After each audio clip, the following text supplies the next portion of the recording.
না হই। যেই আয়াত দিয়ে আমার আলোচনাটা শুরু করেছিলাম, অর্থাৎ লাস্ট 10 days অফ রমাদানে যে আমাদের যে লাইলাতুল কদর, এটা হচ্ছে ক্রিম টাইম অফ রমাদান, রমাদানের সবচাইতে মোক্ষম সময় আল্লাহ তাআলার নৈকট্য পাওয়ার, সেটা নিয়ে কিছু কথা বলবো ইনশাআল্লাহ বিইজনিল্লাহ। সম্মানিত সুধী, রাসূলুল্লাহ সাল্লাল্লাহু আলাইহি ওয়াসাল্লাম একবার খুব আফসোস করছিলেন।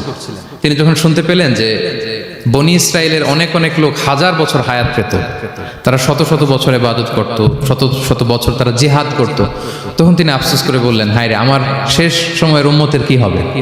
কারণ তিনি বলেছেন যে আমারু উম্মতি মা বাইনা 60 ইলা 70, আমার উম্মতের গড় বয়স হচ্ছে 60 থেকে 70।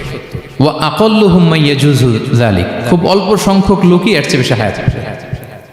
রাসূল সাল্লাল্লাহু আলাইহি ওয়াসাল্লাম যখন দেখলেন যে শত শত বছর হায়াত পেয়েছে বনি ইসরায়েলের লোকেরা, বনি ইসরায়েলের ওরা শত শত বছর জিহাদ করেছে, তো আমার উম্মত তো 60 বছরে তার হায়াতই শেষ, 60 থেকে 70-এর মধ্যে তার জীবনই শেষ, তো আমার গুনাহগার উম্মতের কি হবে? রাসূল সাল্লাল্লাহু আলাইহি ওয়াসাল্লাম খুব আফসোস করছেন। তো রাসূলুল্লাহ সাল্লাল্লাহু আলাইহি ওয়াসাল্লামের এই চিন্তা, এই উদ্বিগ্নতা দূর করার জন্য আল্লাহ তাআলা সূরাতুল কদর নাযিল করলেন এবং বললেন যে ইন্না আনসালনাহু ফি লাইলাতিল কদর ওয়া মা আদরাকা মা লাইলাতুল কদর লাইলাতুল কদরি খায়রুম মিন আলফি শাহর। লাইলাতুল কদর, এই কদরের রাতটা হচ্ছে এমন রাত যেটা খায়রুম মিন আলফি শাহর, হাজার মাসের চেয়েও সেরা।